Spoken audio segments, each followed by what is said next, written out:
오늘은 이사야에 대한 마지막 말씀입니다. 이사야 선지자는 하나님께 부름을 받고 선지자가 되고 나서 쭉 지내다가 육장에 와가지고 천상 체험했다고 제가 그랬습니다. 하나님 보좌를 체험하는 걸 했는데 그거 체험하지 않아도 사실 선지자로서 부름을 받았기 때문에 열심히 하던 사람인데 하나님께서 또 특별하게 하나님의 천상을 체험하는 그 체험을 하게 하셨다고 제가 그랬습니다. 그런데 그 체험에는 이유가 있었어요. 오늘 말씀하는 이것을 감당하게 하려고 하는데 이 체험이 필요했던 거라 저는 생각을 합니다. 오늘 말씀이 우리가 방금 읽은 것처럼 굉장히 충격적인 말씀입니다. 이사야 선지자한테 옷을 벗고 그리고 신발도 벗고 그렇게 살아라, 그렇게 하면서 말씀을 전해라, 이렇게 하나님께서 말씀을 하셨어요. 사역을 하는 데 있어서 헌신돼서 하나님 앞에 말씀 전하는 것도 사실 어려운 일인데 하나님께서 이사야 선지자에게 너는 옷을 벗고 신발도 벗고 그렇게 해서 말씀 전하고 다녀라, 그런 그 특별한 사명을 오늘 여기서 주셨습니다. 여러분, 그렇지 않아도 전도가 안 되는데 옷 벗고 전도하면 전도가 될까요? 여러분 어떻게 생각하세요? 그 미친 사람이잖아요. 미친 사람이에요.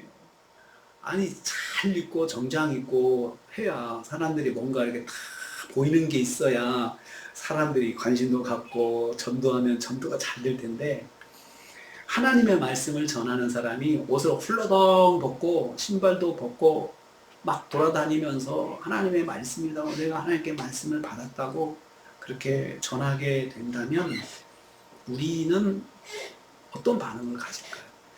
같은 교회에 다니는 사람도 참 이해하기가 힘들거든요. 잘 봐주려고 우리 같은 사람, 같은 믿음이니까 이해하려고 해도 도무지 이해가 안 되잖아요.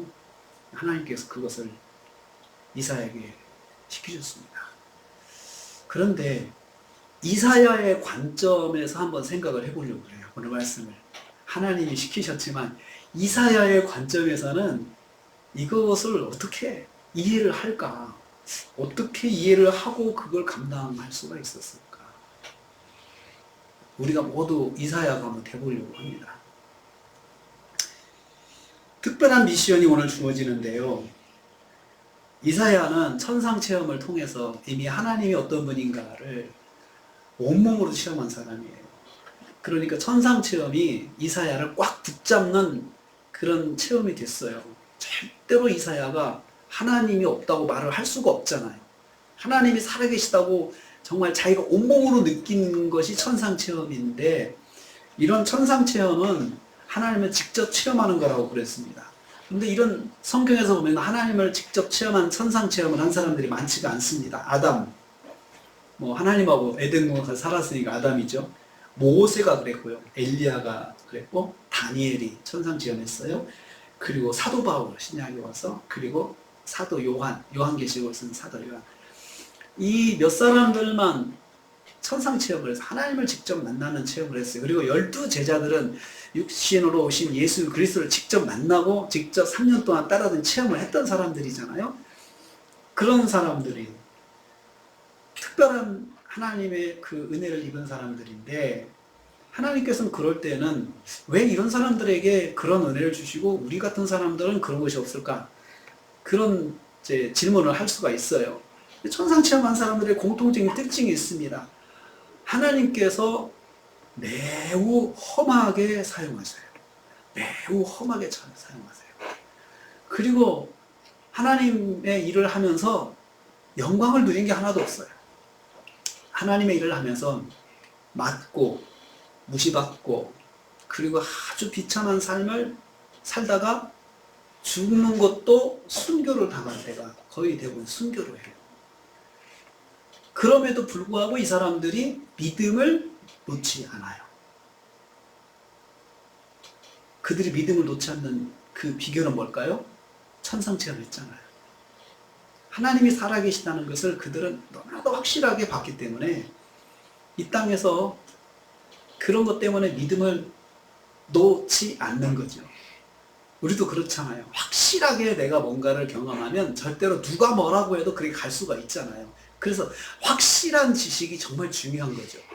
그걸 확신이라고 그러잖아요. 확실한 지식이 필요한데 그것은 내가 경험하지 않고는 절대 지킬 수가 없는 것입니다. 우리가 지난주에 이사야가 누가 나를 위해서 갈고 내가 누구를 보낼고 할 때 이사야가 손 들었잖아요. 주님 나 보내세요. 나를 보내세요. 그것까지 했잖아요. 그래가지고 열심히 사역했는데 오늘 받은 말씀을 보면 굉장히 난감한 것을 손들어서 내가 가겠습니다 라고 한 이사야한테 주시는 걸 봅니다. 먼저 1절 말씀 읽으면 그때가 어느 때 시대적 배경이 나옵니다. 한번 읽겠습니다. 역사적인 그런 사건입니다. 같이 읽습니다. 1절 읽습니다. 시작. 아수르의 사르곤 왕이 다르단을 아스도스로 보내매 그가 와서 아수스를 쳐서 취하전대라. 여러분 성경의 이 역사적인 기록은 일반 역사하고 함께 겹치는 연대를 볼 수 있는 그 기록입니다. 아수르의 사르곤 왕이 여기 등장하죠. 이건 역사에 기록되는 거죠. 이 사람은 사르곤 왕이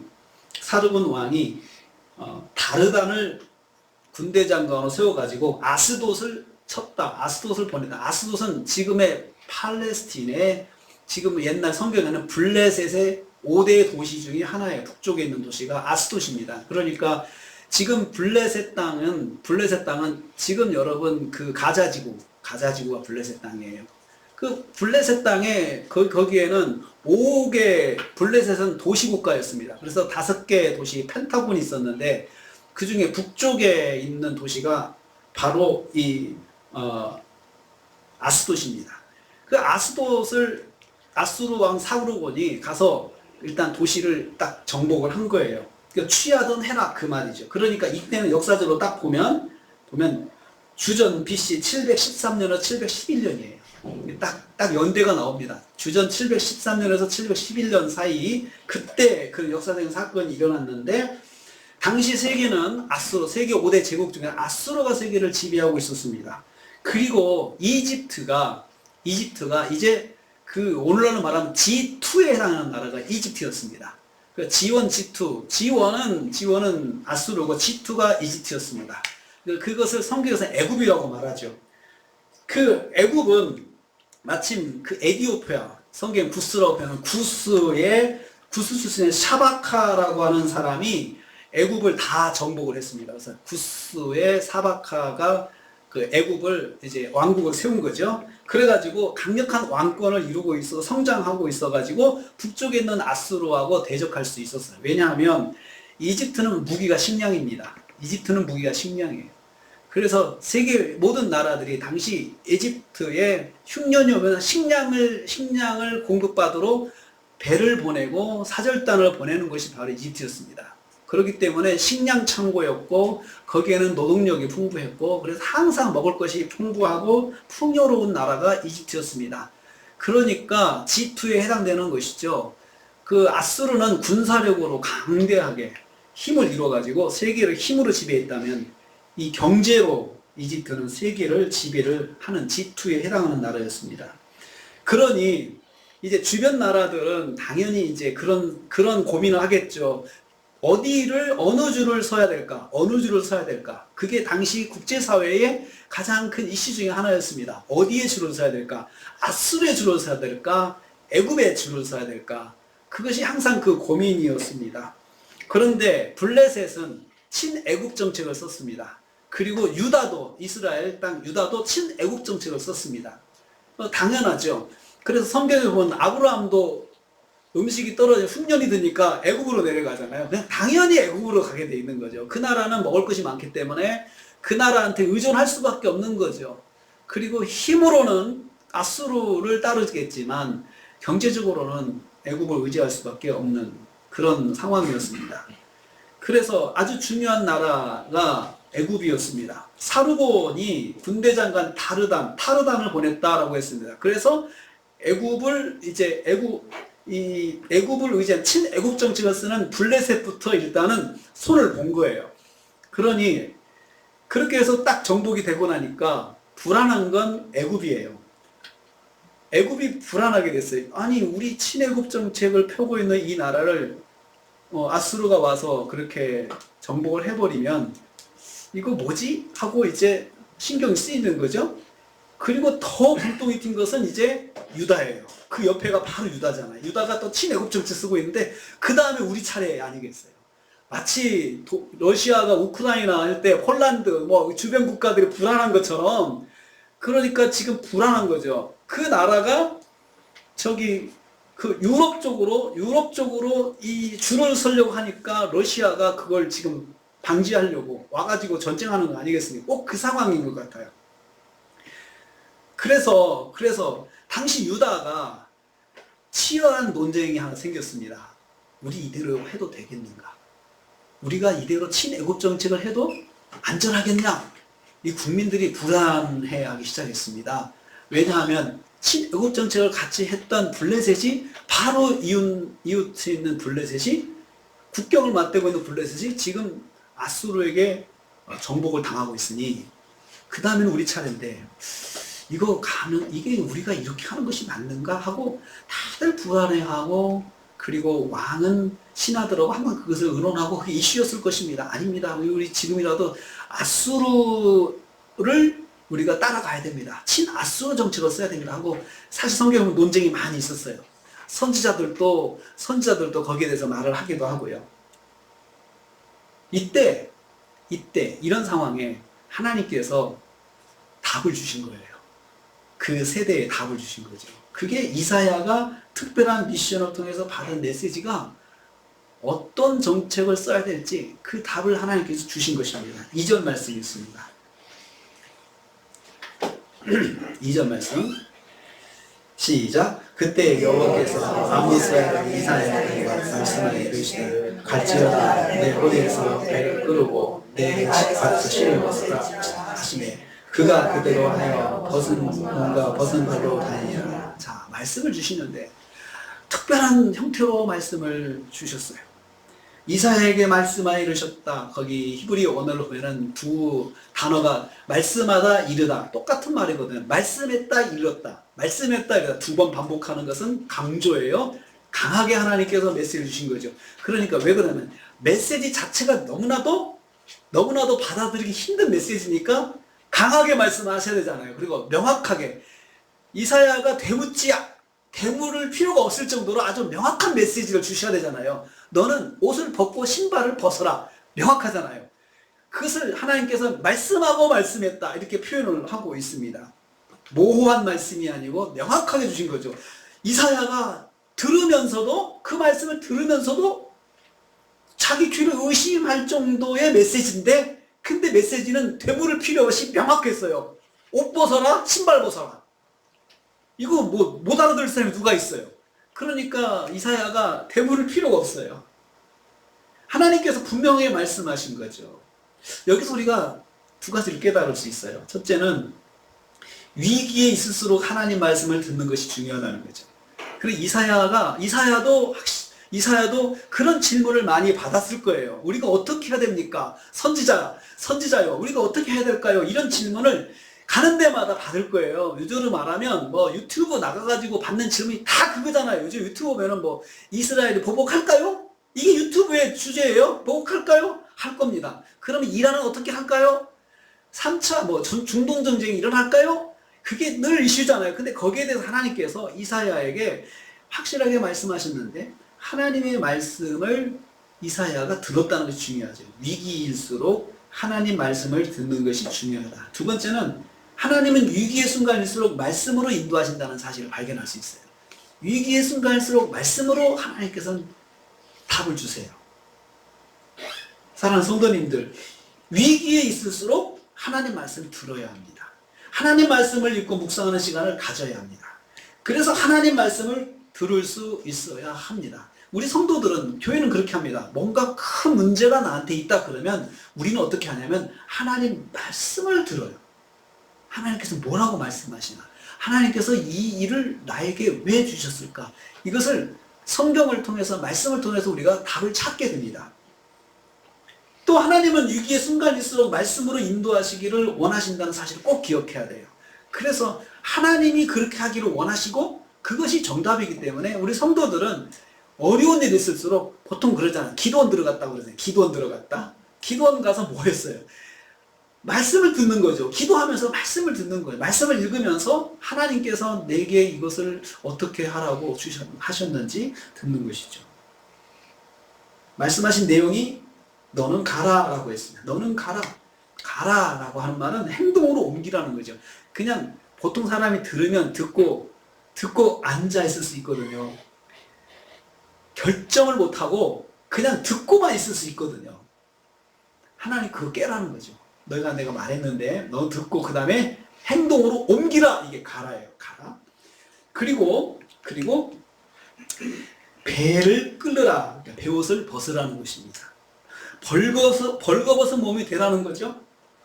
여기서 선지자의 옷이 배옷입니다. 배옷인데요. 여기서 배옷은 마에서 나온 거친 실로 만든 옷입니다. 보통 이 마로 만든 것은 보통 곡식의 마대자루를 보통 많이 썼거든요. 그러니까 선지자가 옷을 입었는데 당시 좋은 옷감을 입지 않고 그냥 마대자루로 사용되는 그런 실로 짠 옷을 입었다는 아주 값싸고 그리고 흔한 것들, 일반 서민들이 입는 옷을 입은 거죠. 그 옷을 그것마저도 사실은 입는 형편이 어려웠을 거예요. 그런데 하나님께서 그것도 벗으라 그렇게 말씀하신 거죠. 아주 소박한 옷을 입고 있었는데도 이 옷도 벗으라는 것입니다.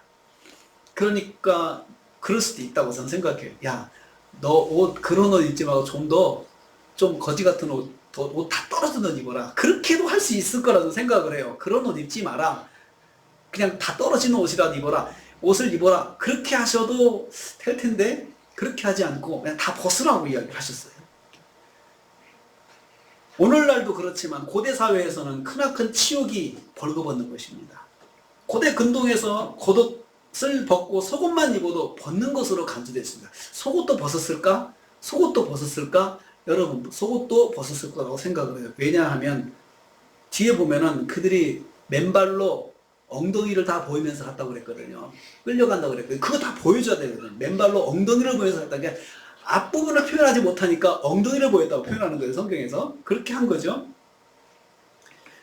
그리고 신발을 벗으라고 했습니다. 맨발로 살라는 거죠. 신발을 벗는 것은 옛날에 신발을 벗고 사는 사람들이 있었어요. 계층이. 노예입니다. 노예는 신발을 벗었어요. 신발을 주지 않았습니다. 그래서 맨발로 살라는 것은 노예가 되라는 것입니다. 노예가 되라. 아니 노예보다 못한 사람이 되는 거죠. 왜냐면 노예는 옷이라도 입었잖아요. 신발은 벗었지만 그런데 신발도 벗고 옷도 벗는 사람. 노예보다 더 천하게 사는 사람이 되라는 것입니다. 하나님께서 모세를 호렙산에 부르실 때도 신발을 벗으라고 그랬습니다. 너 이제부터 노예다. 누구의 노예냐? 나의 노예다. 라고 그렇게 선포하신 것이죠. 하나님께서 이사야 선지자에게 주신 사명은 옷을 벗고 신발을 벗고 살라는 것입니다. 노예도 옷을 입고 살았습니다. 그런데 노예 중에 아주 비참한 노예가 돼서 치욕스러운 삶을 살아야 한다는 것입니다. 이 말씀에 대해서 이사야가 어떤 반응을 했겠습니까? 여러분들 이사야의 입장에 한번 해보세요. 저는 선지자의 눈빛을 한번 상상해 봤습니다. 말씀을 들으면서도 매우 당황스러웠을 것입니다. 선지자는 지금 당장의 것을 결정해야 했습니다. 말씀대로 순종하든지 아니면 하나님께 재고를 요청해 보든지 해야 했습니다. 선지자가 지금까지 열심히 하나님의 일을 해왔는데 하나님께 재고를 요청하지 않을 수 있겠습니까? 한번 하나님 저 지금까지 열심히 했는데 그것 좀 너무하지 않습니까? 하나님 제가 일을 하나님께 사실 다 할 테니까 좀 방법을 좀 바꾸어 주세요. 저도 사회적인 체면이 있고 저도 가족이 있는데 제 식구들도 있고 제 지인들이 있는데 하나님 한번 생각해 보시면 좋겠습니다. 제보해 주시기를 바랍니다. 여러분 이 정도 요청은 할 수 있는 자격이 있지 않을까요? 안 하겠다는 것도 아니고 계속 하겠다는 건데 하나님께서 그렇게 비참하게 만들면서까지 하나님의 일을 시키셔야 되냐 이거죠. 선지자가 반응할 수 있는 옵션은 많이 있었습니다. 다 있었어요. 여러분도 그렇지 않겠어요? 여러분도 하나님께 하나님 저 그것은 못하겠어요. 어떤 방법을 바꾸면 안 되겠어요? 하나님 제가 지금까지 열심히 했잖아요. 그러니까 제가 그냥 다 순종할 테니까 그것만 조금 바꿔주세요. 이렇게 하나님한테 말씀할 수 있지 않을까요? 근데 선지자의 반응이 어땠어요? 그가 그대로 하여 벗은 몸과 벗은 발로 다니니라 이렇게 기록되어 있어요. 거기 하나님께서 말씀하심에 그 다음 문장하고 여러분 인터벌이 있겠나 한번 행간을 읽어보세요. 말씀이 기록할 때 그 문장을 통해서 주시는 메시지가 있거든요. 행간을 한번 보세요. and 그렇게 하고 말씀하시자 그러자 and 그가 그대로 했다. 인터벌이 없어요. 곧바로 순종했다는 것이죠. 하나님께 한마디 말도 하지 않았어요. 주저하는 게 없어요. 이사야니까 당연히 그랬을 거라 생각할 수 있어요? 아닙니다. 이사야도 사람입니다. 이사야도 사람입니다. 두려웠다고 그랬습니다. 하나님 만났을 때 무서웠다고 그랬습니다. 선지자니까 뭐 당연히 하나님 보고 그거 괜찮겠지. 아닙니다. 똑같은 감정을 가지고 있는 사람이기 때문에 그 말씀에 대해서 정말 느끼는 것이 많이 있을 것입니다. 그렇지만 그대로 순종했습니다. 그 자리에서 옷을 벗고 신발을 던졌습니다. 너무나 간단하게 순종하고 있음을 발견할 수 있습니다. 여러분 2절 말씀을 읽으면서 말씀에 담긴 분위기를 한번 느껴보시기 바랍니다. 말씀하시는 하나님은 너무나도 당연하게 말씀하시고 미안해하시는 마음이 하나도 없었고 한 사람의 인생을 치욕스럽게 만드는 명령을 너무나도 당연하고 너무나도 심플하고 너무나도 명확하게 탁 하십니다. 너는 가라. 내 허리에서 배를 끌고 내 발에 신을 벗으라. 이렇게 명령하셨습니다. 또 순종하는 사람 입장에서 생각도 눈꼽만큼도 하시지 않으시고 그냥 당당하게 말씀하셨습니다. 하나님은 우리에게 말씀하실 때도 그렇습니다. 주저하지 않고 말씀하실 때가 있습니다. 우리한테 당연하게 말씀하실 때가 있어요. 이런 질문이 나오게 됩니다. 왜 하나님은 선지자에게 이런 식으로 말씀하실까요? 왜 선지자의 입장은 전혀 고려하지 않고 일방적으로 말씀하실까요? 하나님께서는. 이에 대한 여러분의 생각은 무엇입니까? 성경은 뭐라고 말씀하는가? 왜 하나님은 이런 열심히 충성하는 선지자한테 이런 치욕스러운 명령을 그냥 하나도 주저하지 않고 그냥 톡 하시는 걸까? 3절 말씀에 답이 나옵니다. 그때 보겠습니다. 이 말씀을 듣는 선지자도 그렇습니다. 문장의 흐름에서 주저하는 기색이 전혀 없습니다. 그대로 했고 그가 행하였다 이렇게 말씀하고 있습니다. 능동형동사입니다. 자기가 결정한 거예요. 결정은 내가 하는 것이죠. 선지자가 결정적으로 즉각적으로 행동하고 있음을 강조하고 있습니다. 순종하는 사람은 너무나도 당연한 데 순종하고 있습니다. 여러분은 선지자의 순종을 이해할 수 있겠습니까? 도대체 무엇이 선지자를 이렇게 순종하게 하는 것일까요? 여러분 이런 순종이 여러분 이해가 됩니까? 안 돼요. 저도 힘들 것 같아요. 아니 못해요. 절대로 못해요. 저를 차라리 죽여주세요 하나님. 저를 그냥 천국으로 데려가 주세요. 제가 그렇게 말을 했으면 지 내가 이 세상에서 지금 그렇게까지는 하기가 힘듭니다 하나님. 그럴 것 같아요. 하나님에 대한 경외심과 무한 신뢰가 여기 담겨 있습니다. 하나님에 대한 경외심과 무한 신뢰. 선지자는 하나님의 말씀을 말씀 한마디를 경외심으로 듣고 있습니다. 하나님의 말씀을 하나님 말씀으로 받고 있는 사람입니다. 전에 아브라함이 이삭을 바치라는 하나님 말씀을 순종할 때도 그가 그렇게 할 수 있는 것을 경외심이라고 성경이 그렇게 해석했어요. 야, 내가 너 아들 100세 때 준 아들 있지 이삭, 그 아들 바쳐라. 그럴 때 아브라함이 그때도 아무 주저함이 없이 그냥 결정해서 그냥 갑니다. 그 행동을 보고 성경이 하나님께서 네가 나를 경외하는 자들에게 이제 알았다 이렇게 말씀했어요. 경외심이에요. 우리가 하나님 말씀 들을 때 말씀에 대한 경외심을 가지고 듣는 사람하고 말씀에 대한 경외심을 가지지 않고 듣는 사람은 반응이 다릅니다. 이사야 선지자는 하나님의 말씀을 경외심을 가지고 들었어요. 경외심. 그래서 하나님께서 하시는 말씀에 대해서 그것이 말이 되는지 안 되는지 따지지 않고 말씀대로 순종하는 것, 그런 행동이 나올 수가 있는 것입니다. 이 경외심에는 하나님에 대한 무한 믿음이 따르게 됩니다. 하나님을 믿으니 따지지 않는 것입니다. 하나님께서 다 계획이 있으시니 믿고 순종하는 것입니다. 이 믿음을 굳게 세워준 것이 바로 천상체험입니다. 천상체험이 이런 믿음을 세워주는 근간이 된 거예요. 하나님 살아계시다. 그걸 분명히 봤어요. 여러분, 하나님이 살아계신 걸 여러분이 체험하면 여러분도 어떻겠어요? 하나님께서 말씀하신 거에 대해서 거부를 할 수 있겠습니까? 살아계신 걸 내가 직접 체험했어요. 그러면 그런 사람들은 절대로 하나님께서 말씀하시는 거 한마디 한마디 거절을 못해요. 거절을 못해요. 왜요? 봤기 때문에. 체험했기 때문에. 누가 뭐라고 해도 미쳤다고 해도 절대로 거절을 못해요. 천상체험은 살아계신 하나님, 온 우주 만물의 주권자이신 하나님을 만나는 것이었습니다. 이 체험이 지금 이사야 순종의 근거가 되고 있습니다. 체험은 순종을 위한 힘이 됩니다. 그래서 간접적 체험이든 직접적 체험이든 체험이 정말 중요한 것이에요. 간접 체험은 다른 사람을 통해서 내가 깨닫는 것입니다. 말씀을 통해서 내가 깨닫는 것이 간접 체험이에요. 직접 체험은 진짜 내 앞에 하나님의 역사가 나타나는 것을 내가 본 것입니다. 본 것입니다. 그렇지만 제3자의 입장에서 양쪽을 본다면 어떻겠습니까?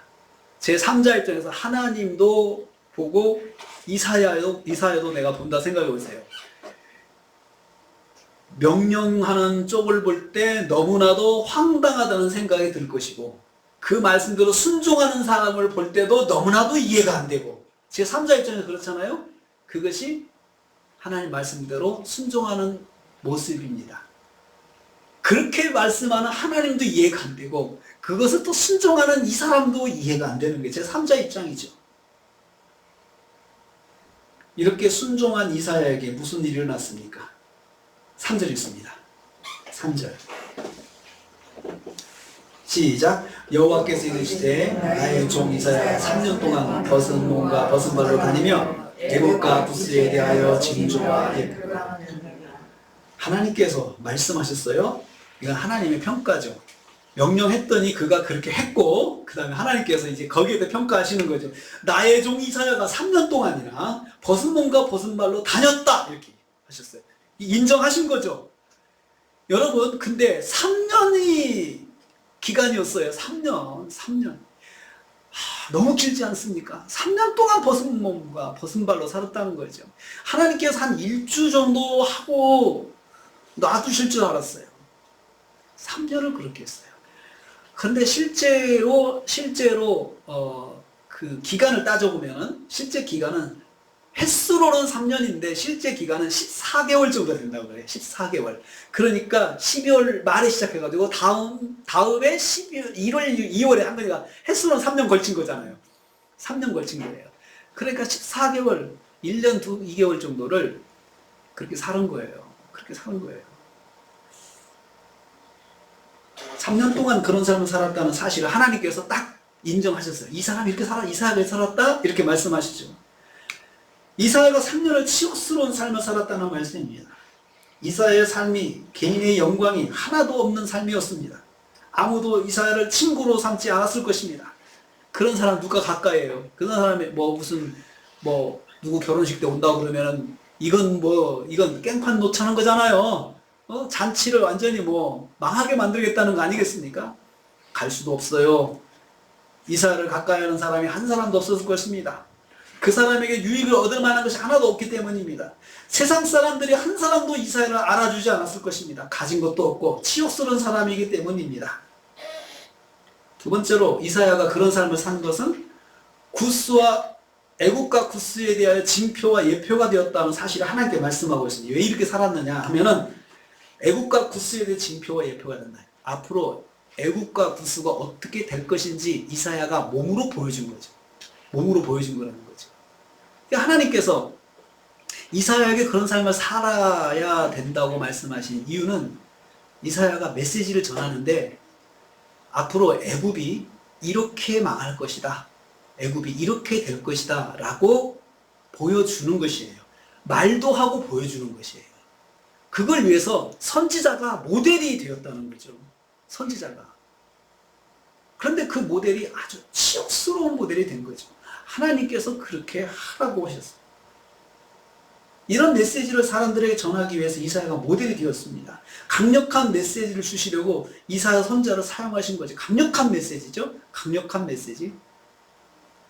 세 번째로 거기서 뭘 말씀을 하나님께서 그런 일을 위해서 부르신 이사야를 나의 종 이사야라고 했어요. 자, 제가 답이 3절에 있다고 그랬잖아요. 나의 종이라고 하나님께서 말씀하세요. 하나님께서 왜 그렇게 이사야를 그렇게 험하게 사용하십니까? 라고 우리가 질문했을 때 여기 답이 있어요. 이사야는 하나님의 종이라는 거죠. 하나님의 종. 하나님의 종이라는 말은 노예라는 거예요. 하나님의 노예. 하나님께서 사용하시는 노예라는 거예요. 선지자가 사실은 명칭은 선지자라고 아주 멋있게 보이지만 사실은 선지자는 하나님의 노예입니다. 노예. 그러니까 하나님께서 마음껏 사용하시는 종이 바로 선지자 이사야라는 거죠. 그러니까 하나님께서 노예한테 뭘 눈치 볼 게 뭐가 있습니까? 여러분, 노예한테 눈치 보는 주인은 없습니다. 막 시키죠. 막 시키죠. 노예는 생사 여탈권이 없습니다. 노예는 주인의 그냥 재산입니다. 노예는 인격이 없습니다. 그게 노예입니다. 사도 바울이 자기를 예수님의 종이라고 했어요. 예수님이 노예라고 했어요. 그런데 여러분, 하나님께서 나의 종이라고 한 사람들 몇 사람 없어요. 몇 사람 없어요. 성경에서 많은 하나님의 일꾼들이 있지만 그 중에 이 사람은 나의 종이다 라고 한 사람은 몇 사람 안 돼요.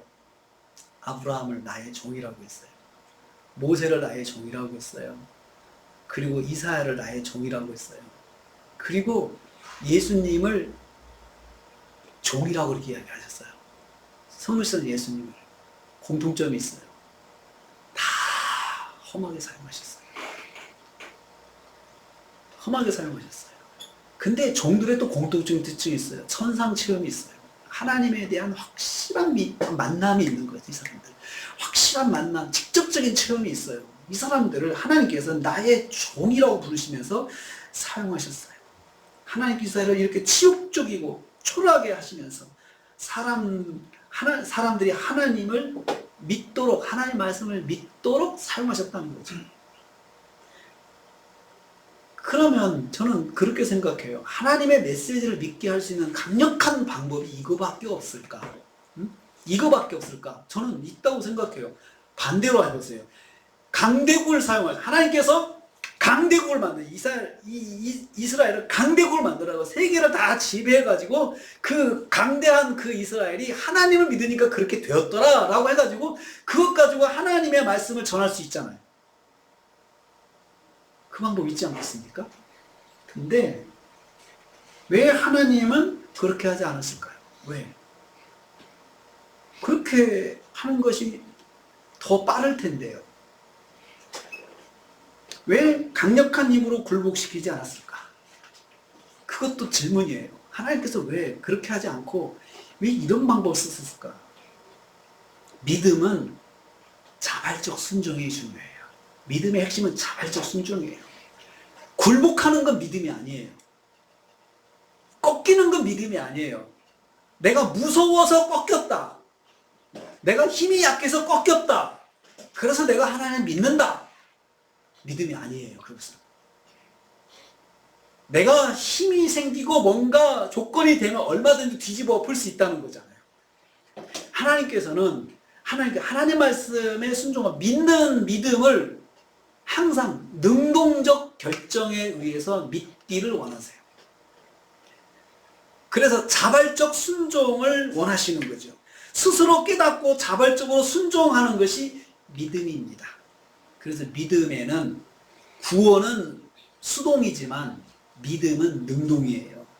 구원은 은혜로 받지만 구원받은 이후의 삶은, 믿음의 삶은 능동적 결정에 의해서 내가 행동하는 것이 믿음이에요. 그래서 하나님께서 꺾지 않으세요. 절대로 꺾지 않으세요. 가끔씩 천국과 지옥 보고 무서워서 예수 믿는 사람이 있어요. 지옥 안 가기 위해서. 이것은 진정한 믿음이 아니에요.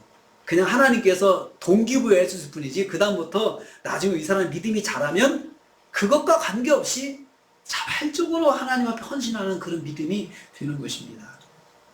하나님께서 이사야 선지자의 치욕을 통해서 말씀하고자 하는 것은 무엇이었습니까? 4절에 나와 있어요. 4절에 같이 있습니다. 시작. 이와 같이 애굽의 포로와 우스에 사로잡힌 자가 아수르 왕에 끌려갈 때 젊은 자나 늙은 자가 다 벗은 몸과 벗은 발로 볼기까지 드러내어 애굽의 수치를 보이리니, 이거였어요. 너희가 애굽이 망해가지고 이렇게 끌려갈 것이다. 벗은 몸과 벗은 발로 엉덩이까지 드러내면서 그렇게 줄에 묶여가지고 아수르로 끌려갈 것이다. 이것을 보여주라. 이렇게 될 것이다 라고 메시지를 전하면서 그것을 사람들에게 각인시켜주기 위해서 선지자 이사야가 그렇게 사용이 된 것입니다. 구스가 세운 애굽 왕조가 아수르에게 포로가 되어 끌려가게 될 때 모든 포로가 이렇게 갈 것이다 라는 것을 깨닫게 하기 위해서, 사람들이 충격적으로 생각하게 하기 위해서 그 충격을 왜 주시는 거예요? 그 안에 깨닫는 자는 하나님께 돌아오라 이거예요. 깨닫는 자는 돌아오라. 그렇지 않습니까? 깨닫는 자는 내가 정신차려 하나님 믿어야겠다 이렇게 하겠고, 깨닫지 못하는 자는 그런 일이 있겠어? 라고 그냥 가던 대로 계속 할 것이고, 그 안에 하나님께서 구원하기로 작정한 사람들이 깨닫고 돌아오게 하시기 위해서 그렇게 하신 거예요. 실제로 이 말씀이 선포된 지 40년 후에 이루어졌습니다. 주전 670년경에 애굽이 그렇게 멸망해서 아수르에 멸망해서 끌려갔습니다. 40년 후에 그런 일이 일어났습니다. 40년 후에. 5절 말씀이 있습니다.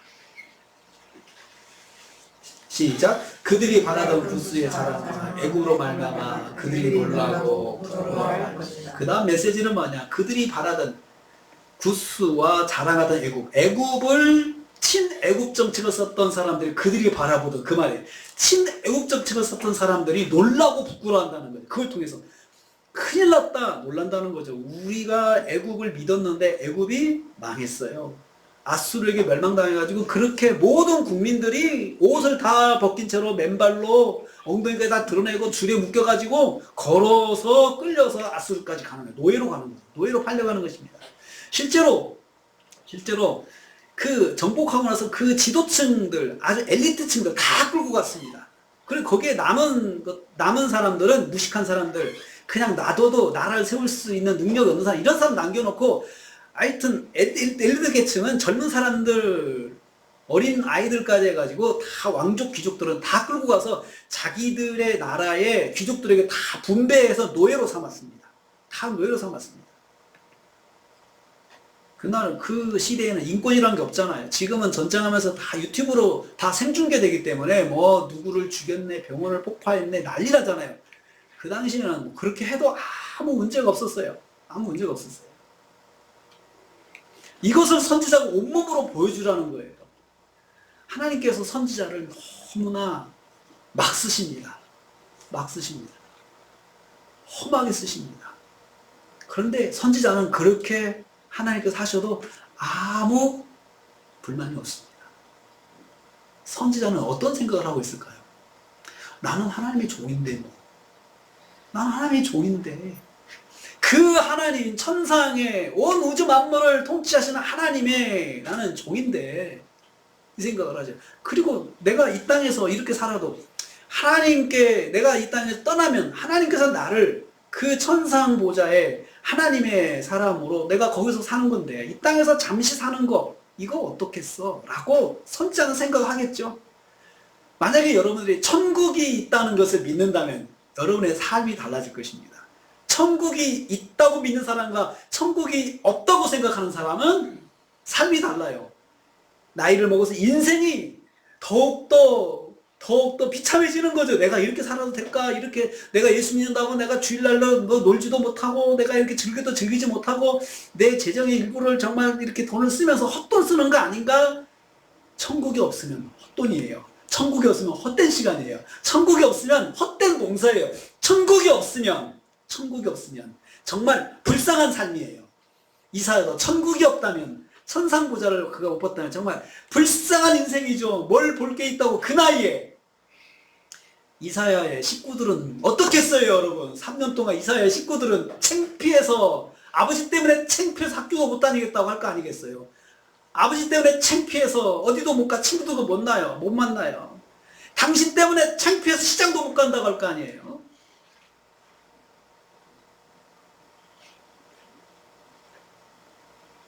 육 절 말씀 보겠습니다. 6절 말씀 같이 읽습니다. 시작. 그날에 우리가 믿던 나라고 우리가 수르강에서 벗어나기를 바라고 달려가서 도움을 구하던 나라가 이같이 되었은즉 우리가 어찌 능히 피하려 하리라. 이것은 여기서 해변의 나라, 해변의 주변은 블레셋 사람들이죠. 블레셋 사람들이 탄식하는 소리입니다. 후회하는 말입니다. 우리가 수르강에 벗어나기 위해서 도움을 구했던 나라가 이렇게 망했는데 이제 우리는 어떻게 해야 된다는 말인가? 탄식하잖아요. 당황스러운 거죠. 이제 우리는 어떻게 되지? 나라와 민족을 살아날 수 있는 대안이 없음을 탄식하는 것입니다. 이제 꼼짝없이 아수르에게 멸망하게 된 것 사실을 깨닫고 좌절하는 말을 하게 되는 것이죠. 이런 깨달음을 선지자를 통해서 주시고자 했던 것입니다. 너희들이 이렇게 될 거야, 이런 말도 할 거야 라고 선지자가 또 이야기를 한 거죠. 내가 이렇게 벗고 있는 것은 너희들이 앞으로 이런 꼴을 당해서 그리고 이 주변에 있는 나라들도 너희들 때문에 걱정하고 탄식하게 될 거야. 유다도 그렇게 될 것이다. 여러분, 하나님께서 선지자에게 그런 특별한 미션을 주셔서 또 선지자가 그대로 순종하고 그래서 선지자는 3년 동안 그런 일을 했습니다. 벗은 눈과 벗은 발로 살라고 하는 사명. 이번 말씀은 말로만 선포하는 것이 아니었고 지금까지 하나님의 말씀 다 전했는데 이번 말씀만큼 몸으로 선포라는 말씀, 3년 동안 치욕적인 삶을 살아야 했던 그 말씀, 그 말씀을 그렇게 전했는데 전도는 몇 사람이 됐을까요? 그게 중요하지 않을까요? 그렇게 전했는데 전도는 몇 사람이 됐을까요? 거의 안 됐습니다. 자, 애굽 사람들은 그 말씀 듣고 하나님 믿었을까요? 안 믿었습니다. 망했습니다. 블레셋 사람들은 이 말씀을 듣고 하나님 믿었을까요? 안 믿었습니다. 그래서 망했습니다. 유다도 그 말씀 듣고 그 안에서 깨달은 사람이 있었을까요? 유다에서는 좀 있었습니다. 그러면 하나님께서는 뭐 하시겠다고 도대체 선지자를 그렇게까지 쓰시면서 결과는 하나도 없잖아요. 지금 생명구원의 그 하나도 없잖아요. 하나님께서 뭘 말씀하시고 하나님의 계획을 말씀하시고 그리고 하나님 말씀대로 이루어지는 것 나중에 보고 사람들이 늦게라도 깨닫게 하는 거죠. 하나님 살아계시구나. 하나님께 역사를 주관하시니까 우리가 그것을 깨닫지 않습니까? 선지자는 그럼 무엇입니까? 그런 천상 체험을 하고 정말 하나님 앞에 자기가 하나님 살아계신 것을 경험했습니다. 직접 만났습니다. 하지만 그렇게 그런 체험을 한 것은 하나님 생각이 있으셨어요. 계획이 있으셨어요. 그에게 이런 사명을 주시려고 그런 천상 체험을 하게 하신 것이죠. 큰 사명이 있는 사람 천상 체험, 직접 체험이 있습니다. 직접 체험을 통해서 우리는 보통 그거 하면은 내가 막 간증하고 다니면서 굉장히 유명해질 거라고 생각하는데 그것이 아닙니다. 하나님께서 그거 하라고 직접 체험 주신 거 아닙니다. 직접 체험 하신 거. 소위 하나님을 만났다고 하는 사람들 막 간증하고 다니면서 전도를 위해서 하고 다니고, 물론 그렇죠. 그런 것이 그렇게 그 사람을 영화롭게 하려고 한 것이 아니에요. 하나님께서 특별한 일을 하라고 하신 거예요. 이 체험을 저는 성경에서 흔적 체험이라고 부르고 싶어요. 흔적 체험. 이사야 선지자는 천상 체험하고 제단 숯불로 입술을 태우는 그 경험했잖아요. 입술을 태웠잖아요. 흔적이죠. 입술에 흔적이 남겠죠. 흔적 체험은 무엇이었습니까, 여러분? 굉장한 영광을 체험하는 것이 아니고 자신이 죄인임을 절실하게 깨닫는 것이었습니다. 왜 입술을 찢었습니까? 자기가 하나님, 천상 하나님 보고 나니까 내 죄가 보였습니다. 무슨 죄가 보이냐? 내가 말로 정말 죄를 많이 짓고 살았구나. 이사야는 그걸 딱 깨달았어요. 그래가지고 내가 어떡할까? 내가 말로 죄 지은 게 너무 많은데 내가 어떡할까? 탄식하고 있을 때 제단 숯불 천사가 가지고 입을 이렇게 뒤졌잖아요. 정결케 하는 의식이 있었어요. 자신의 죄성을 발견하고 그 다음부터 하나님의 절대 겸손입니다. 하나님 앞에 절대 겸손. 절대 겸손은 어떻게 표현되느냐? 절대 순종으로 표현돼요. 하나님의 말씀이면 말 못해요. 네. 그게 절대 순종하는 모습이에요.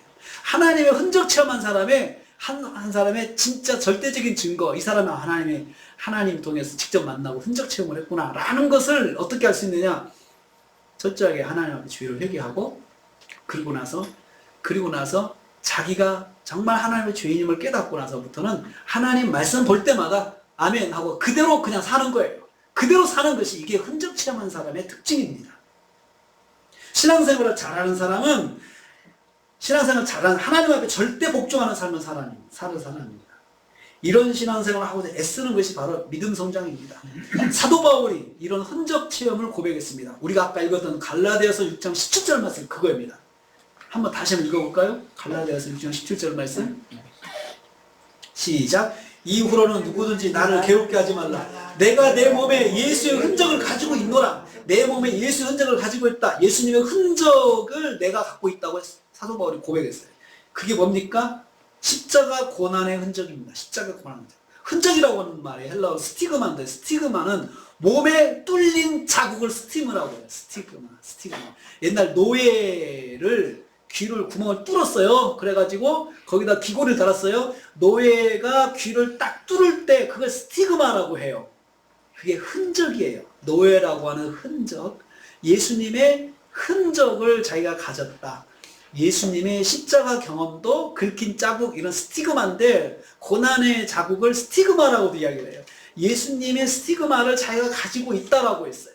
그건 무엇입니까? 십자가의 흔적이죠. 십자가의 창자국, 십자가에서 고난당하는 죽으신 사건입니다. 사도 바울이 다메섹으로 가면서 예수님을 만났는데 그때 십자가 체험을 한 거죠. 예수님이 나를 위해 죽으셨구나.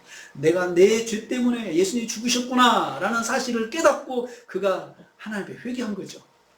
그걸 스티그마라고 이야기를 했습니다. 이사야의 천상 체험도 스티그마 체험입니다. 이 체험으로 인해서 이사야가 50여 년의 사역을 감당할 수 있었어요. 그의 총 사역은 보통 60년 하는데 50에서 60년인데 그 사역을 감당할 수 있는 비결이 뭐냐? 스티그마가 있기 때문에 그랬어요. 그러고도 그는 비참하게 죽었습니다. 비참하게 죽었어요. 3년 동안 옷 벗고 산 것 아무것도 아니에요. 죽을 때도 비참하게 죽었어요. 거기 히브리서가 힌트를 주고 있는데 히브리서 11장 37절 보면 이사야 선지자를 지칭하는 죽음이 있어요. 톱으로 켜는 죽음이라고 해요. 톱으로 켜는 죽음. 이사야는 톱으로 위에서 아래로 두 동광이 나는 톱으로 켜서 죽임을 당했어요. 므낫세 왕이 그렇게 죽였어요. 이사야 선지자를. 하나님 앞에 그렇게 헌신하고도 그의 삶에 남은 것이 뭐가 있습니까? 아무것도 없잖아요. 그러면 그의 삶은 실패한 것입니까? 아니에요.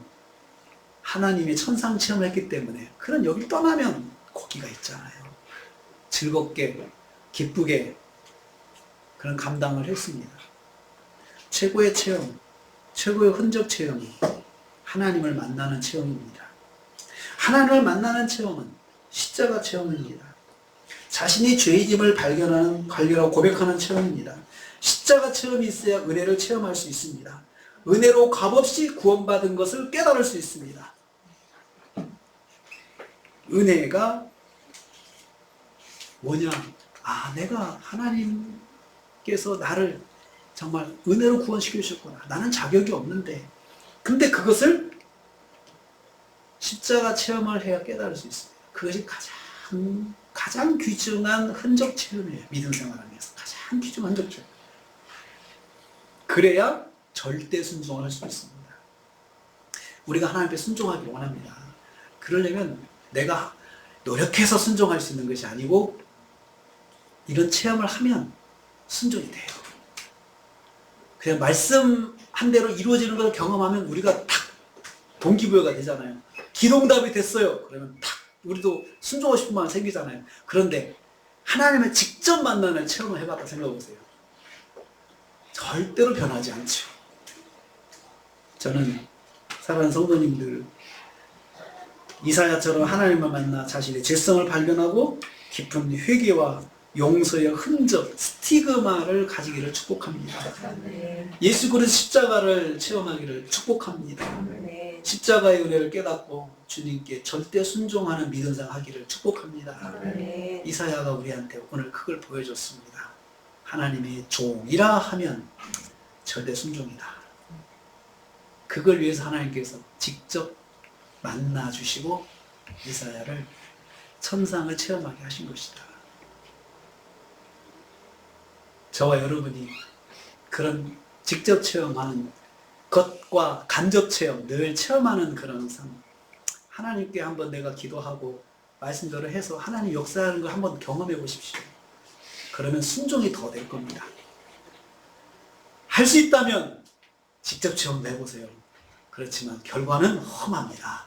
그러니까 너무 직접 체험을 갈구하지 마십시오.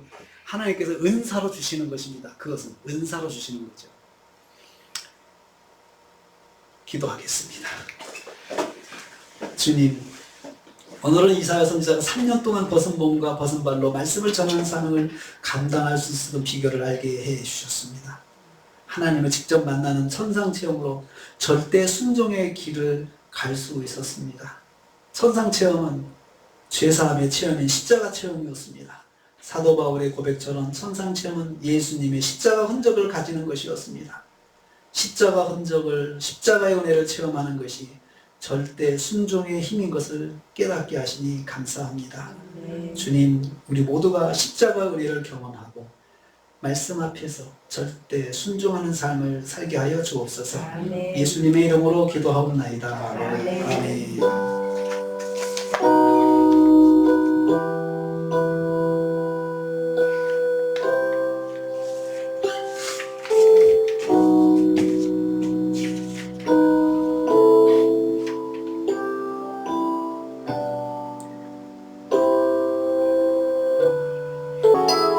이후로는 누구든지 나를 괴롭게 하지 말라. 내가 내 몸에 예수의 흔적을 가지고 있노라.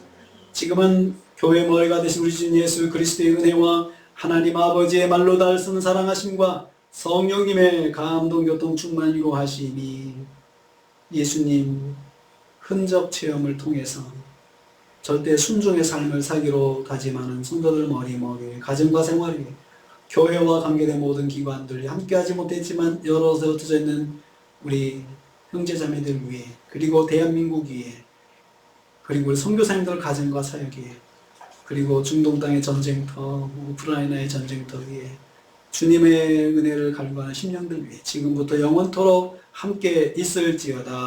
아멘.